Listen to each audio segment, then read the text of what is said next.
Fala galera, beleza? Bem-vindos ao canal Grafiteria. Eu sou o Rodrigo CB e esse é mais um Pausa pro Café, onde eu vou trocar uma ideia maneira falando tudo sobre spray com meu amigo Carlos Zornita, o Carlinhos da Articans. Se liga aí!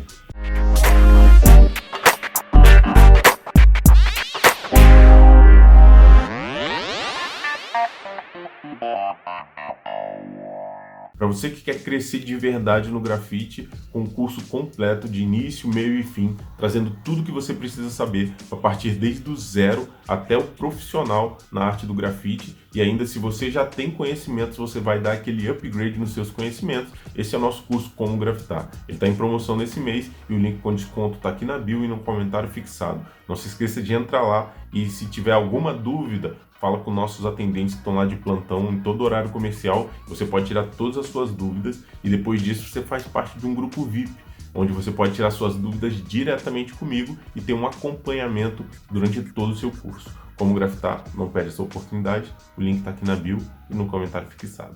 Galera, já faz um tempo que eu queria trazer esse papo aqui para vocês, tirando várias dúvidas aí sobre spray, sobre lata de spray, produção, sobre as marcas de spray nacionais e internacionais.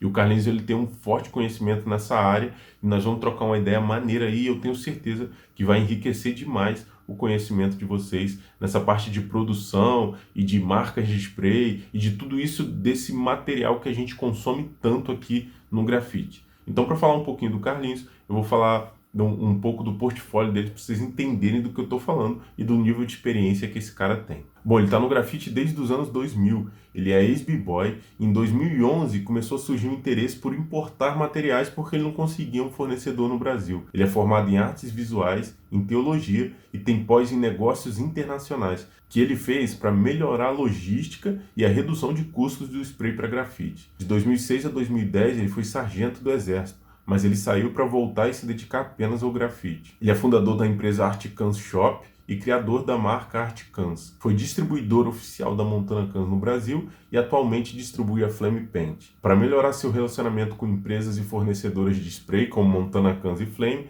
ele precisou aprender inglês e alemão. Bom, é com esse cara que a gente vai trocar uma ideia hoje. Eu queria já de cara que você fosse deixando seu like aí, não se esqueça. Se não for inscrito, se inscreva no canal também e já vai deixando aqui no comentário. Depois de assistir o vídeo, se ficar alguma questão ainda, alguma dúvida, deixa aqui nos comentários que eu mando para ele e depois eu trago a resposta para vocês aí, beleza? Então, bora pro vídeo. Salve, salve galera, boa noite, boa tarde, bom dia, sei lá o horário que vocês estão assistindo isso daqui, mas hoje a gente está aqui com um camarada que vai tirar várias dúvidas, tudo sobre spray, também aproveitando a gente vai falar um pouco também sobre essas questões de direitos autorais, vendas de spray, tem coisa de processo envolvido na história, isso tem muita coisa legal que a gente vai falar aqui hoje. Ó, Carlos, obrigado, viu, por estar com a gente aí, obrigado por disponibilizar o seu tempo aí com a gente aí, gratidão demais mesmo e seja bem-vindo ao nosso canal aí. Beleza. Aqui, eu queria já entrar com a primeira pergunta, cara, que essa é a pergunta de inscrito no canal, que é a respeito do cap do spray. Me perguntaram, a gente sabe as diferenças básicas do cap, né? Uns tem uns traços mais largos, não sei o que e tal, mas quem começou há mais tempo no grafite, antes da gente ter acesso a todos esses sprays diferenciados, com cara feito para grafite mesmo, a gente nota que houve uma preocupação, uma mudança, tanto na fabricação quanto na qualidade da tinta, para os sprays terem uma qualidade melhor para grafiteiro. A questão dos cap, cara, o cap ele muda também, ele tem essa preocupação dos fabricantes, ou eles só injetaram um plastiquinho ali para sair melhor o spray, assim? Então, no Brasil ainda, eu não conheci nenhuma empresa que realmente se preocupou com desenvolver um cap sobre isso, né? Na Europa, ali na década de... mais começando nos anos 2000, né, que veio a Montana, a MTN, várias marcas começaram a vir, eles começaram a investir muito nisso. Então, a maior fabricadora hoje de cap, por exemplo, a Lindau, então eles começaram a pressionar essa indústria a fabricar cap especial para o grafite. Então pode ver que a MTN tem uma relação enorme de cap, que a Lindau, que é essa fábrica alemã, produz só para a MTN. A Montana Cans tem uma relação enorme de cap, que a Lindau produz sob encomenda e sobre o jeito que eles querem, né? Então, assim, essas empresas europeias, eles têm uma preocupação muito grande de ter um cap próprio para o grafiteiro. Então, são empresas que se desenvolveram somente para o grafite. Se você for olhar a Montana Colors, a Montana Cans, eles não, a Molotov também, eles não têm spray de uso geral, spray de, sabe, diversos, né? Somente na área do grafite. E eu queria aproveitar, fazer um parêntese aqui nessa questão da fabricação de spray. E eu queria que você falasse um pouco dessa sua caminhada no grafite. Depois a gente vai voltar para o assunto aqui, que eu tenho outras perguntas a respeito do conteúdo da lata de spray, por exemplo, pressão, etc. Mas eu queria falar dessa sua caminhada no grafite aí, de quanto tempo você está pintando e por que você decidiu entrar para o ramo do negócio do grafite como comércio, né? Porque a maioria dos artistas pensa em entrar para o ramo do grafite profissional como artista. E você optou por entrar por esse ramo do comércio. Fala um pouco aí da sua caminhada no grafite. Quanto tempo você pinta, etc. Então, eu comecei em 99, 2000, né? Eu vi uma reportagem na televisão do Binho lá, acho que tinha um encontro que ele fez no museu em São Paulo. Nem me lembro agora o nome do evento. E isso me instigou a querer saber sobre o grafite. Deve ser o grafite fine art, né? Olha, não me lembro, cara, faz anos. Deve ser. Aí tinha uma galera de Londrina que passou por Cascavel, me ensinou um pouco ali, isso me interessou mais. Mas o que mais me motivou foi aquelas revistas que ele fazia. Até tenho várias aqui em casa, tem que procurar no sótão lá. Aquelas Rap Brasil, aquelas revistas de grafite. Então tem a coleção quase completa dela. Como eu sou do interior, então eu não tinha acesso a nenhum grafiteiro. Então foi pesquisando, olhando na revista número 1, número 2 dele, ele falava sobre o pincel, sobre a tinta acrílica, sobre os sprays que existia, a Color Gin, Color Plick, tinha uma outra marca. Então daí nós comecei a desenvolver, né? De início começou novas pessoas também a querer fazer isso, e fomos aquela caminhada meio que engatinhando, né? E lá por 2010, 10 anos depois, eu reuni um grupo de amigos aqui, pegamos o carro do meu pai. Era um carro blindado, acho que, sei lá que era de um cara que foi preso, que ele pegou o carro, eu peguei o carro e saímos daqui 10 horas da noite na sexta para ir para São Paulo. E chegamos em São Paulo, eu dirigi a noite inteira, e nossa ideia era conhecer o Binho, porque o Binho era o cara das revistas, né? Aí chegamos lá no museu lá e fiquei o dia inteiro lá e não apareceu o Binho. Aí nisso eu fui pro carro dormir, né, que passei a noite inteira dirigindo, a galera tirou foto com o Binho, aquela maquininha Cybershot lá, naquela época. Conhecemos outros artistas e tal, eles conheceram, e no que eles vieram me acordar no carro, eles já tinham tudo embora. Mas ali nós fomos tendo mais contato com São Paulo também, né, 10 anos depois. Depois veio a internet, veio as coisas, e se tornou mais fácil, né. E daí nisso começou a vir uma geração inteira de grafiteiro aqui da região da cidade. Grafiteiro que já viajaram para o Brasil, fora do Brasil, da cidade aqui. Então a caminhada começou praticamente assim, né? Numa época que no interiorzão não tinha acesso a nada. Para sair da cidade era a coisa mais difícil que tinha. E sobre a questão da marca, como a Grafite criou um site, acabei comprando algumas montanas com eles. Mas isso começou a me incomodar muito de poder fazer algo para o mercado também. Depois eu fui pesquisando mais marca e tal. Aí foi onde eu comecei com a marca Sabotaz, importar ela da Grécia. E foi indo de pouquinho em pouquinho. Eu vi que o mercado tinha uma preocupação maior, porque só havia a MTN, a Aronlac havia entrado no mercado depois. Então a minha marca começou a entrar devagarzinho ali. Aí depois ela se tornou a Sigma. E depois da Sigma, a Molotov comprou ela, né? Pagou um valor que hoje seria em reais ali uns 8 milhões de reais. Porque essa empresa na Grécia, eles criaram uma fórmula tão boa que os próprios outras marcas europeias acabaram querendo comprar ela. Daí a marca ela foi evoluindo e eu acompanhando essa evolução, né? Então, como eles estavam vendo o mercado europeu, querendo ou não, eu já tinha acesso a esses produtos no Brasil daí. Aí depois começou, conforme eles iam crescendo lá, iam crescendo aqui, porque eles se preocupavam com produto de qualidade. Aí eu já trazia esse produto, já era revendido também aqui no Brasil, mas aí depois começou a vir as marcas nacionais também, né, que elas começaram a ver o mercado crescendo, o alto valor agregado que o mercado grafite estava consumindo no Brasil, Aí veio esqueci aquela marca que o dois usava um pouco. Works? É Works? Não. Works, essa daí. Uhum. Aí veio a Works. Toda decorada, assim, eu me lembro dela. Sim, isso daí era massa. A Works, a No, a Colorgia Arte Urbana, agora a Paris, agora a Tech Bond. Aí o mercado começou a se expandir aí. Você então tá nesse ramo de importação desde a época da Sigma? Isso, a Sigma era eu que importava e a Sabotage também, desde 2000 Sigma. Nossa, desde 2010. 2012, desculpa.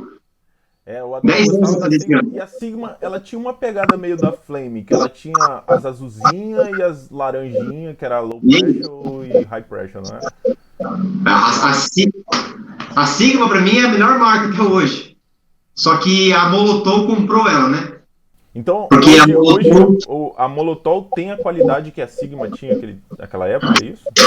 Então, é muito curioso saber disso, porque a Molotov, eles produziam a Flame na China, no lugar que produz hoje a Tech Bond, né? E atualmente também a Aronec produz lá na China. Só que para o mercado europeu começou a gerar muito problema, porque desbotava meio rápido elas. Aí eles ofereceram um valor lá, acho que era 1 milhão de euros, se não me engano, pela fórmula da Sigma, que isso daria hoje 6 milhões de reais. Só que nisso o mercado europeu começou a querer comprar a Sigma também.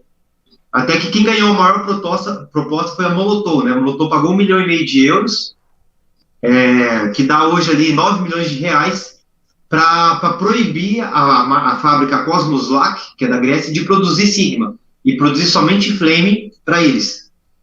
Porque eles viram como uma ameaça, né? Porque o mercado alemão, no caso, que é onde fica a Molotov, estava sendo invadido pela Sigma, porque é um produto de custo-benefício bem inferior que a Molotov, a MTN, a Kans, e ele estava tendo a mesma qualidade, né? Então, nos testes que foram feitos, para tu ter uma ideia, ela teve uma durabilidade até mesmo maior do que a própria 94, em algumas coisas. Nas cores fluorescentes, por exemplo. Então, isso despertou um pouco de medo dessas empresas grandes, e foi aonde que ele investiu 9 milhões de reais pelo direito de uso da... Ou seja, você nunca mais vai vender a Sigma e você só pode produzir spray com essa qualidade para nós. Então, daí... Uma pergunta bem de leigo mesmo com relação a essa parte de fabricação. No caso, assim, eu vejo, por exemplo, no ramo de refrigerantes, né? Tem a Coca-Cola, que tem uma fórmula que reza a lenda que é, tipo, secreta, ninguém consegue fazer. Tem alguns refrigerantes que são bons, mas não são exatamente igual a Coca-Cola. Então, no spray tem isso também. Tem a questão da patente de fórmula, que é só da tinta, ou a questão da injeção do gás lá dentro, a pressão da lata, tamanho da lata, isso também é patenteado? Tem alguma coisa disso aí ou é só da questão da fórmula da tinta? Na verdade é assim, O que faz a tinta ser boa, na real, né? Cara, então, no mundo hoje, existe 4 lugares no mundo que produzem matéria-prima para tinta. Uma é a América do Norte, o México ali, né, toda aquela parte ali, Canadá. Outro, o Brasil também tem uma sustentabilidade boa para produzir tinta para spray. Outro é o mercado europeu e outro é o mercado asiático. Então, assim, é a tecnologia que é produzida. É igual você usar hoje uma Souvenir Premium, que a matéria-prima base dela é produzida na Europa, né, na Holanda, se não me engano, na Alemanha, e você usar uma tinta nacional. Então, a durabilidade, a tinta pode ter a mesma especificação, mas na prática ela dá uma reação totalmente diferente. Então, assim, o mercado europeu hoje, ele tem uma tecnologia de tinta que ela faz o spray durar 2, 3 vezes mais do que um spray nacional. Então, a matéria-prima hoje de uma MTN, de uma Montana, de uma Cobra, de uma Molotov, de uma Flame, a Articans bem produzida lá, ela é uma tecnologia que não tem como, assim, você comparar, assim, né? A Tech Bond, por exemplo, a Colorgia, eles têm como que fala, uma resistência com raios ultravioleta. A Flame, a Articans, a Montana também tem. Só que na prática, uma dura às vezes 3, 4 anos e a outra 13, 14 anos. Tem trabalhos que eu pintava com Montana em 2000, que até hoje, em lugar de pegar chuva, ele está intacto a cor, né? Tem trabalhos que eu pintei com a Colorgia há 4 anos atrás, que ele desbotou já a cor. Você citou aí essa questão a Molotov comprou a Sigma e tal, e a outra fábrica era proibida de produzir a Sigma. E como é que eles fazem então? Eles mudam um pouquinho a fórmula e produzem? Como é que é isso? Então, pelo que o dono dessa fábrica ele passou diretamente para mim, é o que a Molotov passou a fórmula da Belton, conhece a Belton hoje, né? Para eles. E eles juntaram a Belton com a Sigma e criaram a Flame daí, a nova Flame. Então é um pouco assim porque a matéria-prima de ambas são a mesma. Então, para não ficar uma coisa também 100% igual a Belton, eles mudaram alguns aspectos. Então, assim, daí eles criaram a Flame, fundiram as duas e criaram a Flame. A válvula delas são todas iguais. A válvula da Belton, da Montana Cans, da MTN, da Cobra, da Flame, da Articans, da Color Jean, da No, elas são todas iguais. O que muda é a tecnologia, como é feita a tinta e o gás, né? No caso, na Europa... Até esse lance da válvula aí mesmo, vamos aproveitar para entrar nesse assunto. Por que a Color Jean, então, é tão mais dura? Eu acho a Color Jean muito mais dura do que outras marcas. Por exemplo, a Articans mesmo, eu acho super macia a válvula e tal. Eu adoro a válvula da Flame, mas a Color Jean cansa o dedo, é super duro, assim. Por que rola isso, então? Então, eu não sei se é verdade, né, a história, assim, né? Dizem que a Color Jean queria comprar a MTN, a tecnologia deles, tá? Eles falaram, olha, então nós vamos correr atrás de fazer um produto melhor que o seu. E as primeiras latas da Color Jean, ela veio com 400 ml e 350 gramas de peso líquido. As latas europeias, ela é 400 ml e 312 gramas de peso líquido, ou seja, é um pouco inferior. Então, assim, já a No ela é 300 gramas. E, ou seja, então a Color Jean, por não ter uma noção de como é o mercado, eles colocaram muito peso, muito pigmento. Só com um pigmento nacional, né? Que não tem uma cobertura, às vezes uma durabilidade igual. E nisso, por pesou muito, para sair pela válvula, pesou a válvula também. Então, assim, a questão não é uma válvula ser melhor que a outra. Como o cara consegue refinar aquela tinta e fazer com que uma tinta mais rara se torne com uma cobertura melhor e um rendimento maior. Então é uma tecnologia que os caras têm ali que nem eu tive acesso à salinha onde que os caras produziam a tinta mesmo lá, né? Nem na fábrica da Montana, nem na fábrica da Flame. Porque é uma questão mesmo assim de segredo mesmo, que os caras produzem uma tinta ali que se torna, ela pode ver que a tinta da Flame ela é mais fina, parece, do que a da Color Jean. Então, teoricamente, ela é para cobrir menos, só que na prática cobre mais e rende mais. Então, isso é até porque quando a tinta ela tá lá dentro, ela tem um pigmento. Quando ela sai para fora, ela encontra com o oxigênio do ar, ela dá uma reação diferente. Então, o engenheiro tem que prever uma tinta que ela pode ser adulterada no processo até chegar no muro. Então, o cara tem que ter... Nossa, é uma série de pesquisas que eles fazem lá, desenvolvimento. E ainda na Europa, ela tem uma dificuldade maior de desenvolver, porque lá é proibido o gás que é utilizado nas latas no Brasil. Porque hoje você pode usar um gás um gás leve, que se torna mais fácil para o spray, né? Pode ver que a Paris parece que ela é mais suave para você pintar com ela. Mas porque no Brasil não tem uma lei que proíbe você usar um gás que prejudica a camada de ozônio. Então o gás brasileiro ele sobe para cima. Então ali na Europa eles tiveram que usar um gás que faz com que o gás se torne mais pesado. Para quando você jogar a tinta na parede, o excesso não vai para cima, ele desce. Para não prejudicar a camada de ozônio. Olha só. Mas esse gás, então, que de certa forma prejudica um pouco mais a camada de ozônio, ele é melhor para o spray. Isso. Porque se torna assim, ele melhor para trabalhar. Hoje o Brasil ele tem autonomia total na produção de um spray ou ele ainda precisa importar peças ou partes, tanto da lata quanto da tinta? Hoje ele tem 100% autonomia. A última coisa que não tinha autonomia ainda era a válvula, que eles importavam da Europa. Agora eles têm a produção local já, né? É a mesma empresa alemã que faz a válvula, só que agora eles produzem no Brasil. Então a Color Jean, por exemplo, a Articans, eu sei que então são fabricadas 100% no Brasil.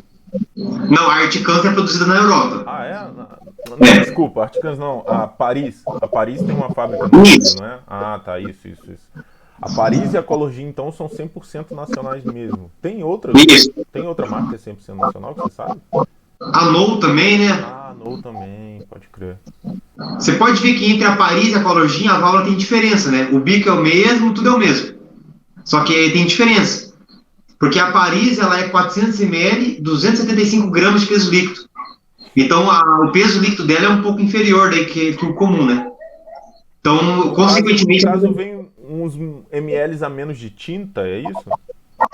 Não exatamente. Vamos colocar assim, coloca um pouco mais de solvente e a tinta se torna um pouco mais rala, porque daí você consegue ter uma suavidez a mais na hora de pressionar a válvula. Na hora de pressionar a válvula, pode crer.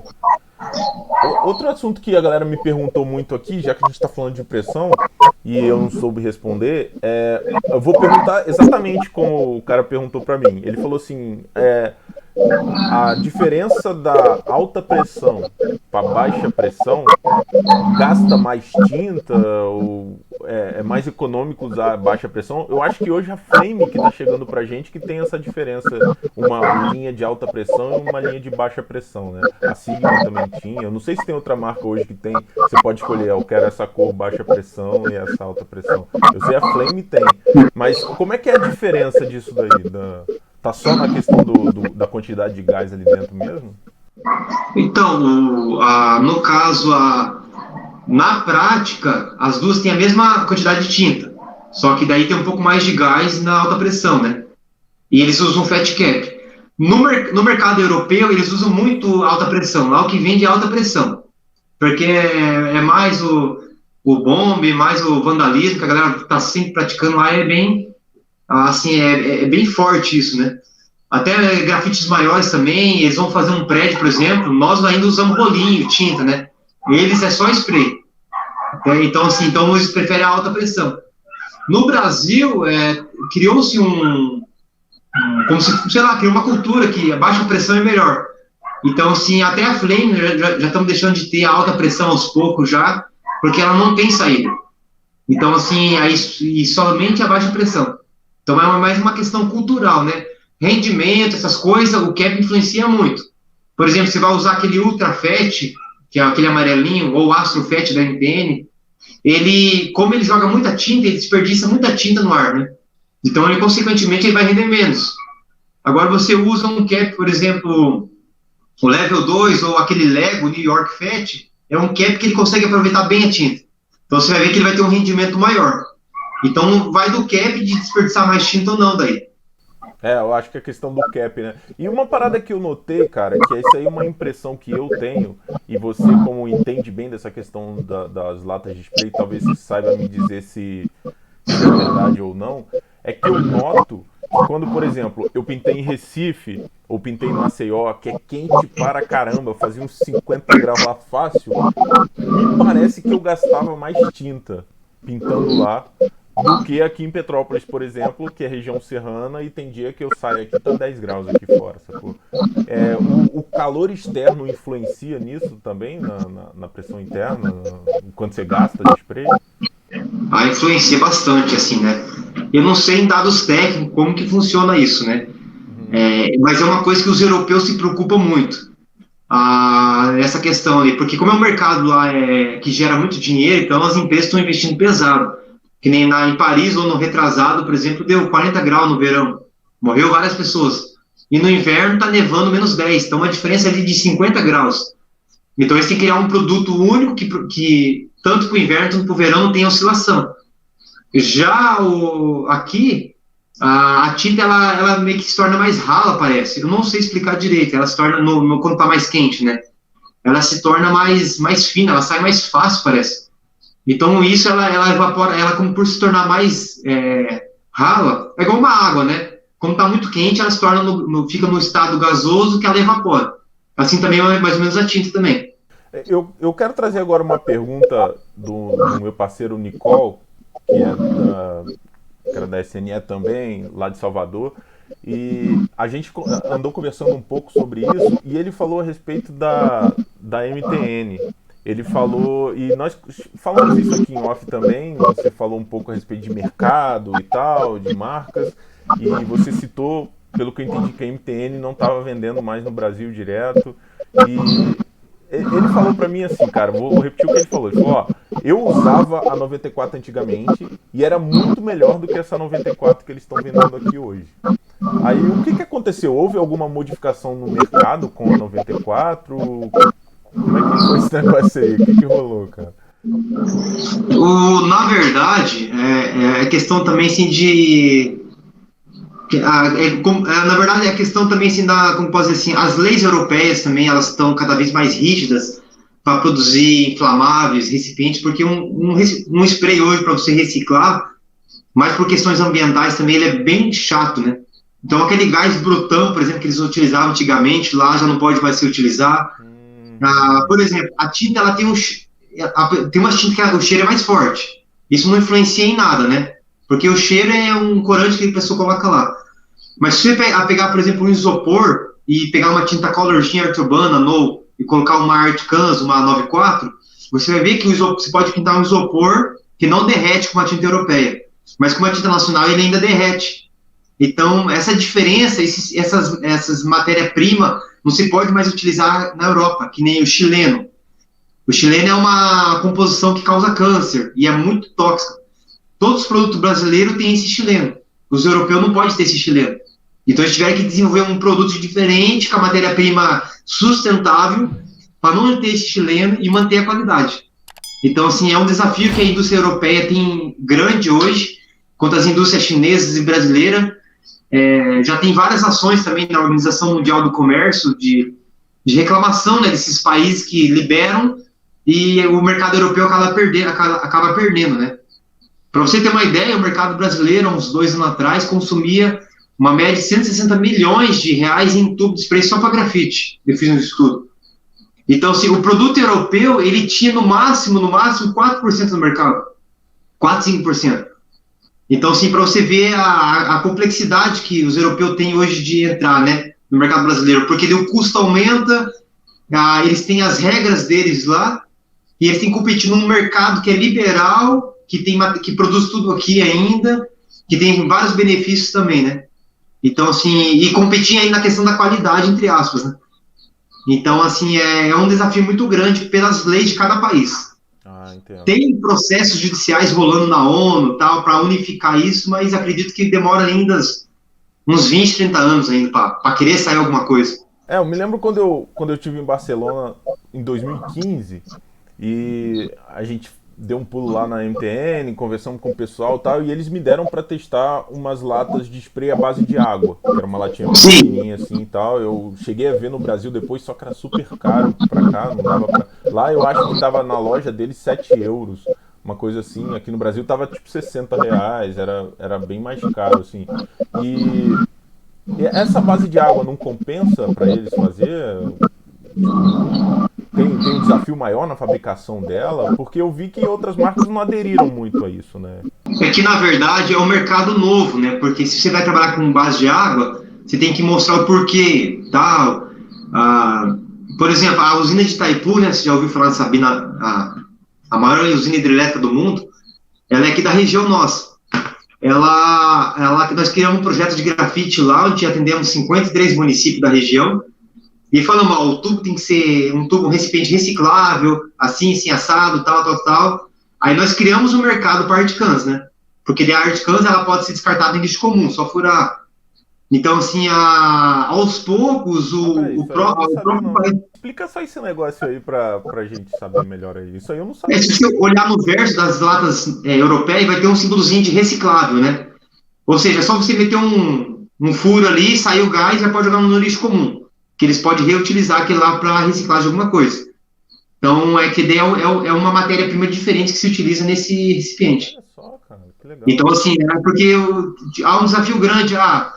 Aonde vai, que nem o mercado brasileiro consumia 4,8 milhões de tubos por mês, entre geral e tudo, né? E aí, daí, o que vocês estão fazendo para poder mudar isso? Como vocês querem entrar, que nós aprovamos um projeto, se vocês não entram? Aí foi aonde nós tivemos que correr atrás de achar um produto que possa ser reciclado. Aí conseguimos a Art Cans aí. Daí mostramos esse projeto para eles e eles aprovaram, então, patrocinar um projeto de grafite nas cidadezinhas do interior aqui. Maneiro, cara. E assim, eu entendo, sabe, o produto europeu, como você está explicando aí, é um ponto de vista que eu não tinha reparado ainda, todas essas questões da preocupação ambiental que envolvem. A questão do descarte da lata foi uma coisa que sempre me incomodou também, e agora sabendo disso, é uma coisa que me deixa mais feliz de saber que algumas marcas estão se preocupando com isso. Mas, com relação a sprays, por exemplo, que são 100% fabricados no Brasil, por que a parada tá ficando tão caro, cara? Porque deu um aumento cabuloso, assim, nos últimos tempos, né? Isso tem a ver com equilíbrio de mercado para competição? Como é que é isso? Então, o Brasil tem um problema que entre todos os países o Brasil, se não me engano, é o pior país do mundo em questões de contabilidade, de se fazer negócio. Ele é o 104 da lista que tem maior dificuldade para você abrir uma empresa e tal. Então, é a complexidade que o Brasil tem, primeiramente, tributária, né? Então, cara, o cara, para ser um empresário no Brasil, o cara tem que ter... Tipo, o cara tem que correr atrás. Então, eu tenho uma empresa no meu nome, eu tenho uma empresa na minha esposa, tenho uma filial em Santa Catarina, que às vezes, por um estado da federação, que nem para o Rio de Janeiro, pode ver quando você recebe produto, ele vem com uma empresa de Santa Catarina. Se o cara, por exemplo, é de Goiás, ou Tocantins, ou Mato Grosso, e fatura pela empresa do Paraná, tudo para manter aquele preço que tem sempre, né? Então, o Brasil tem essa complexidade. A outra, eu acredito que eles superfaturam no produto. Por quê? O Brasil, hoje deve estar mais, né? Eu acredito que o Brasil deve estar faturando uns 200 milhões por mês só de spray para grafite. Então, assim, eu e a MTN, ali nós devemos ter no máximo 4% do mercado, no máximo. Então, assim, vamos colocar ali, nós temos 8 milhões desse mercado por mês, né? Não chega a isso. Uma vez eu calculei, eu tinha 0,5%. O restante está dividido em apenas 4 empresas, né? Que é a Baston, a País, a No e a Colorgen. Então, são 3 empresas que dividem essa fatia do mercado. Então, assim, querendo ou não, eles têm um monopólio do mercado, porque eles têm logística, tudo. Então, a fábrica de Vava, por exemplo, se eu não ouvi falar, não sei se é verdade, que a Colorgen havia comprado. Então, querendo ou não, assim, por ser empresas que têm um consumo grande, a Baston é uma das maiores da América Latina. Então, assim, eles têm um controle desde a matéria-prima que vai ser produzido o tubo, né?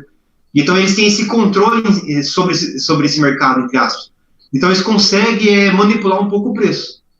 E nós, por ser importado, tem a dificuldade por ser importado. O dólar, aí tem imposto de importação, imposto disso, imposto daquilo. A fiscalização é muito mais intensa também, né? Por exemplo, a Receita parou há um mês atrás várias mercadorias minhas do site, de até desfiscalizar. Às vezes demora 6 meses para poder liberar a mercadoria de novo, porque é mercadoria importada, eu tenho que reenviar para o cliente outra mercadoria, aí eu fico no prejuízo. Então, assim, tem essa dificuldade do importado para o nacional, né? Se tivesse hoje, por exemplo, igual na Europa, 20 empresas produzindo spray para grafite, entrando nessa briga, quem sabe o custo reduziria, né? Mas como não tem, é um monopólio, aí não tem muito o que nós fazer, né?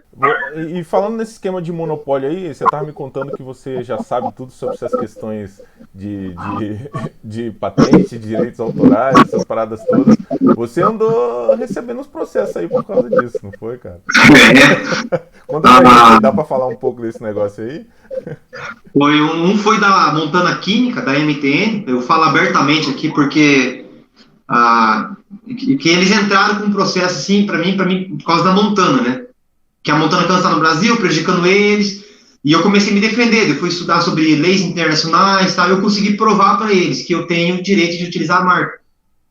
Só que daí um advogado de São Paulo, do Rio de Janeiro mesmo, que a Montana contratou, o cara falou bem assim para mim, olha, eu estou nesse segmento há 20 anos de marcas. Falou, cara, o Brasil é diferente a lei. Você pode provar que está certo, mas como essa empresa já está no Brasil há mais tempo, que era a Montana Química, que assumiu a distribuição, os caras podem mandar a Polícia Federal na tua empresa, bloquear todo o teu estoque, os caras podem te pressionar de tudo que é lado, denunciar você, a Receita parar, a Receita tem 6 meses para liberar a mercadoria, ou seja, eles podem te ferrar tanto que você vai falir, e na hora que você conseguir poder voltar para o mercado, você não tem mais nem condições nem de pagar suas dívidas. E o cara falou bem assim para mim, cara, para de vender ela que é melhor. Então, esses grandes empresários, eles têm as estratégias que eles usam para tentar ferrar o cara, né? Para fechar. E no caso da Flame, eu consegui daí, porque como eu já estava mais tempo, então eu consegui com o processo judicial, mostrei as leis, mostrei os registros, fui mostrando, entrei na briga mesmo, me arrisquei bastante e eu consegui ganhar ela. Então, assim, na justiça. A da Montana eu não quis brigar porque ia dar uma briga que eu poderia perder muita coisa, né? Então, assim, essa questão do monopólio, que eu falei para ti, assim, já recebi ameaças também de várias empresas também. Depois que eu criei o site, o e-commerce, e atender diretamente o consumidor final e tem algumas marcas nacional junto, aí pararam, né? Porque eu também vendo marcas nacionais. Uhum. Então, aí eu consegui parar um pouco isso. Mas quando eu era só distribuidor, eles chegavam em cima direto. Era ali, às vezes, tem uma vez que era todo mês alguma notificação chegando para mim.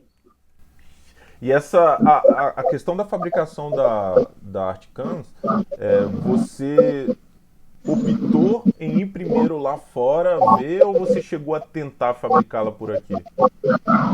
Então, o problema do mercado brasileiro é que você lida com pessoas que não são grafiteiro.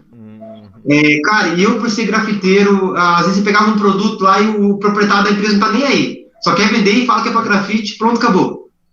Então eu fui correr atrás de produzir no Brasil e tal, mas não deram muita importância. Fui na Baston na época, em 2014. Eles não, é isso, o produto é assim e tal. Então, assim, na NOW também cheguei a ver com eles. Cheguei a tentar pesquisar matéria-prima, mas no Brasil não tem matéria-prima para produzir um spray de qualidade custo-benefício hoje. Então, pode ver, nós temos Color Gin, NOW e Paris, né? Eu, particularmente, eu não gosto de utilizar eles no meu trabalho, se for externo, porque é por causa da durabilidade de tudo. Então, eu fui pesquisar no México, encontrei umas matérias-prima boas. Só que o custo delas era muito alto, não valia a pena. Aí fui pesquisar na China, onde que a fábrica da Aerolac, que é na China, uma empresa que fabrica para a Aerolac, eles iam produzir para mim. Só que daí desbotava, a qualidade não mudou muito, matéria-prima na China também, pesquisei em tudo que é lugar, não achei matéria-prima boa, até que Bond, inclusive, hoje é produzida lá, né? Aí eu fui para a Europa mesmo, né? Então eu falei, tem que ser na Europa mesmo para me produzir. Porque o custo é alto, mas não tem o que fazer. Aí onde eu consegui fazer uma manobra que o tubo da Articans, ele é produzido na Turquia, a matéria-prima dela é pega da Alemanha e ela é envasada na Grécia. Então essa triangulação que eu fiz, eu consegui tentar deixar um produto com peso líquido um pouco inferior também, né? A Articans, ela vem com 10 gramas a menos que a Flame. Ou seja, só que 2 gramas a mais que as nacionais. Então, eu consegui deixar uma tinta com peso um pouco superior à nacional, matéria-prima de Flame, aí, para conseguir deixar um custo-benefício bom, né? Aí eu trouxe ela daí. Então, não é porque eu não quis, mas é por falta de não ter um produto que não me agradou, como grafiteiro também no Brasil nem na China. Então, onde eu vi o melhor custo-benefício trazendo da Europa mesmo. E você falou da Aerolac eu usei durante um tempo. Hoje eu acho que nem vende mais por aqui, né? É muito difícil ter acesso à Aerolac, pelo menos para mim aqui tá difícil ter acesso. Eu usei a Aerolac talvez em 2012, 2013, não tenho muita certeza. E eu lembro, cara, que a Aerolac, às vezes, do nada a válvula vazava, começava a vazar. Isso tem a ver com o controle de qualidade ou tem a ver com a temperatura do Brasil? É que o chinês, eles são meio doidos fazer, vai produzindo, né?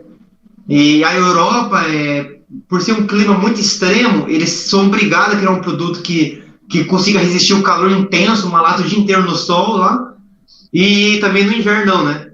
Já a China, o Brasil também, se você pega uma Color Gin e leva lá para a Europa, vai estourar tudo, vai vazar. Então, assim, é uma questão de controle de qualidade, né? Por o mercado europeu ser extremos, eles já se preocuparam nisso.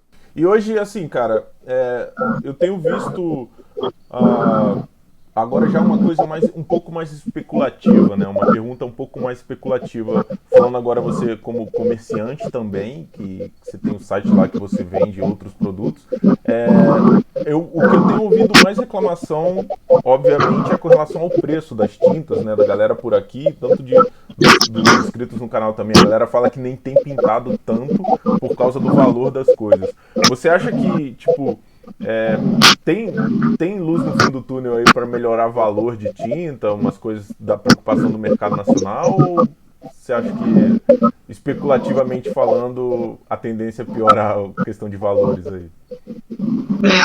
Na verdade, assim, a tendência é piorar, é claro, né? Não acredito que não, que o Brasil está com uma. No Congresso, eles estão já há alguns anos lutando para ter uma reforma tributária, para facilitar, para unificar. Aí tem um projeto também que é uma zona de livre comércio com a União Europeia. Então, assim, produtos vão poder circular livremente entre Brasil e Europa, Europa e Brasil, sem ter taxação, né?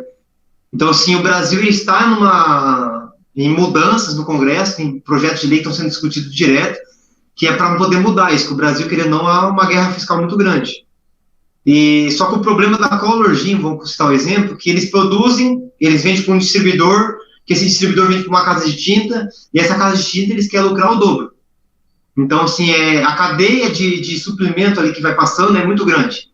Então, assim, pode ver que você olha um produto no site, por ser importador direto, eu consigo já ter um preço melhor, já tem direto consumidor. Então, um projeto que eu tenho é de criar uma associação uma sociedade de lojistas que só tem loja de grafite, não loja de tinta, pega todos os lojistas do Brasil, por exemplo, que se filiar a essa associação. Meu projeto é criar uma fábrica própria onde eles recebam sem imposto esse produto como sócio e eles consigam vender direto para o consumidor final já tirando toda essa cadeia. Então esse é um projeto meu. Assim, porque querendo ou não, hoje em dia não tem mais, o Brasil não tem mais espaço para ficar colocando intermediadores entre o mercado, infelizmente. Então assim, nós precisamos cortar essa cadeia. Então assim, a tendência é aumentar em parte sim, mas eu tenho procurado estratégias também para conseguir cortar custos e manter o preço, né?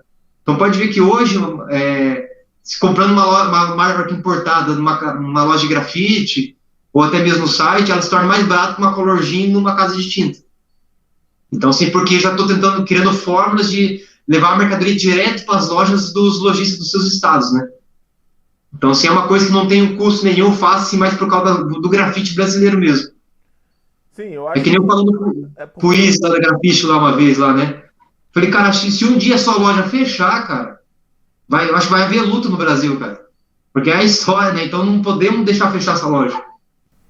Porque eu acho que é isso, a diferença do comerciante que tem a veia do grafite, o cara que ele tem uma loja, ele paga os impostos dele e tudo mais, mas por outro lado ele entende a raiz do grafite, entende a movimentação do grafiteiro, do que o cara que simplesmente tem uma casa de tinta e vende para todo mundo e tal. Ele não tem a mesma consciência de um grafiteiro, não tem a mesma pegada do grafite, não entende muito essas questões, né? E eu acho até uma coisa legal pra gente falar pra galera que consome tinta, né, cara? O Brasil é um grande consumidor de spray, né, cara? Eu acho que a gente podia, como consumidor, ser um pouco mais valorizado, principalmente pela galera que, como você falou, grandes empresários que só pensam no lucro e valorizar mais a galera do grafite, né, cara? Em números assim, pelo que você tá me falando, o Brasil é um grande consumidor de spray, né, cara? Comparado ao resto do mundo. Se eu não me engano, assim, por que a Montana Química investiu pesado no mercado brasileiro? Ela tinha uma expectativa de vender 400 mil tubos por mês de spray, né, da MTN. Eles colocaram no jornal deles, lá no site deles, tudo, quando eles foram vender a MTN. Então, se eles atenderam e depois chegar numa projeção de 2 milhões de tubos por mês. Então, se a MTN, a Montana Química tinha essa projeção de um produto importado, imagina os produtos nacionais, o tanto que vende. Então, assim, hoje eu vendo em torno de 10, 15 mil tubos por mês só, é muito pouco comparado a essa escala. A Color Gin, há uns 3 anos atrás, estava em 500, 800 mil tubos por mês só da arte urbana. Cara, então, assim, 80 vezes mais que o meu, quase. Então, assim, só que hoje já está bem mais, né, porque eles estão em tudo que é lugar. Então, assim, então o mercado brasileiro, por causa da Lei Rouanet, Lei de Incentivo à Cultura, esses projetos da pandemia, projeto de grafite que é muito apoiado hoje, o Brasil ele não tem uma lei que impede o grafite de ser feito em qualquer muro, diferente da Alemanha, por exemplo, que você tem que ter uma autorização da prefeitura para poder fazer um grafite, por isso que lá o vandalismo é mais ativo. Então, assim, o Brasil é muito liberal nessa questão. E a cultura no Brasil, ela é muito fomentada, né?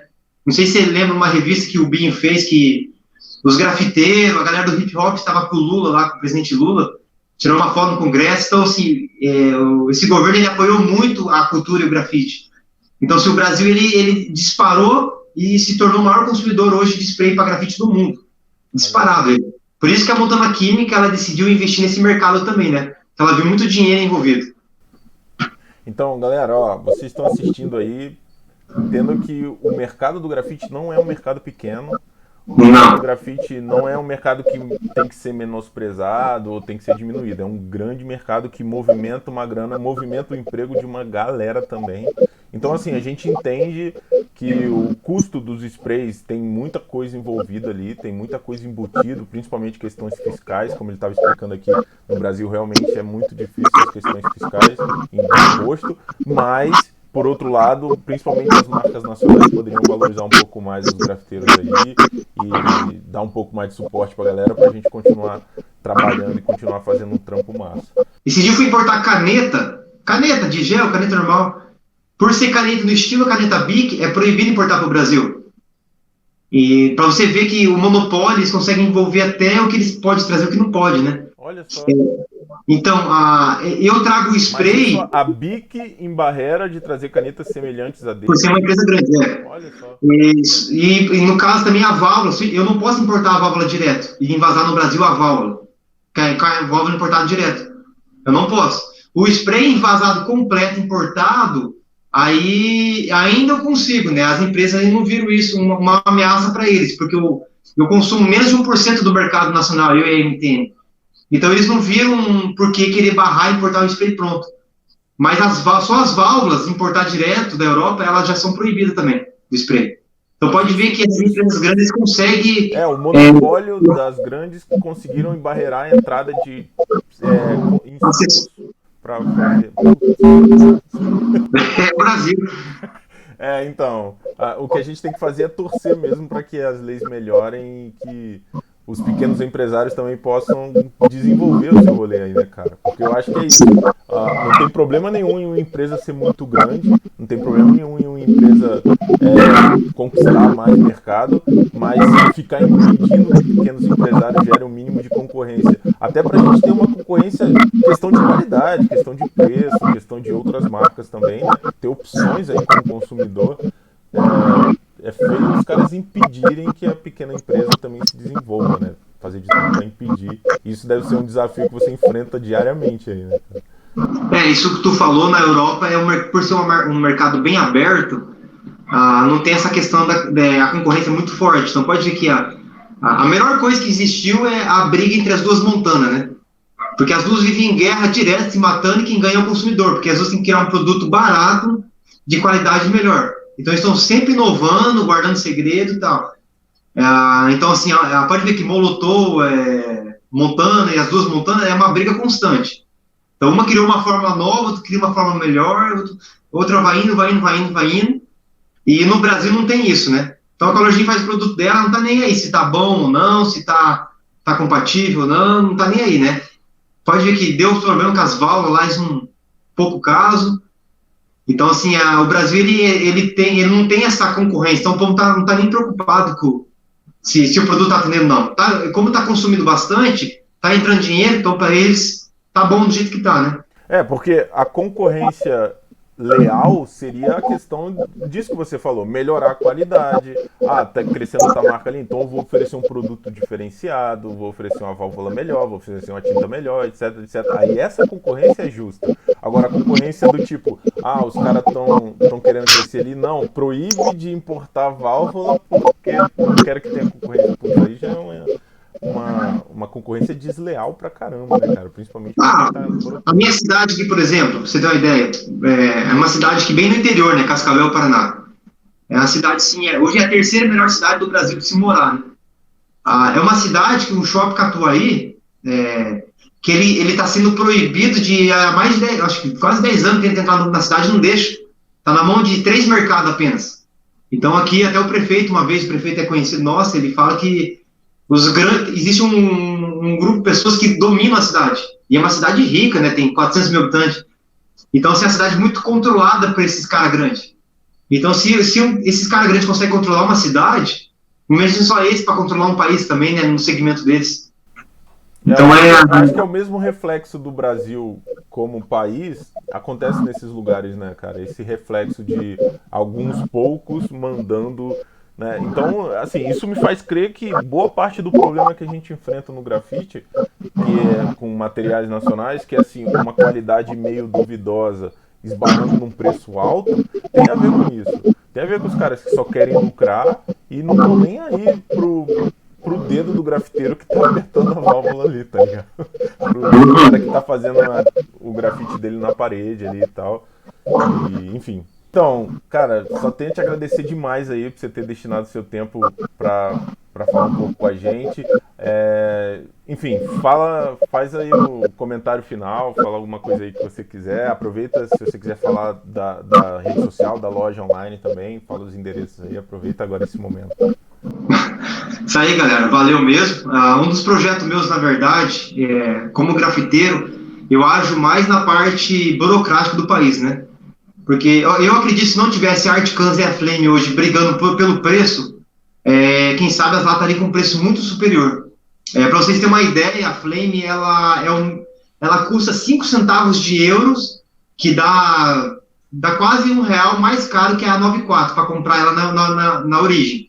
Eu tenho acesso, porque esse dia eu consegui acesso com um amigo meu da Receita Federal. Eu vi os caras importando a 94 e vi o preço de custo. Então, eles pagam mais barato que a Flame. Mas hoje, para você comprar uma Flame, você paga na MTN, quer dizer, mais barato que a Flame a Flame é mais cara que a MTN.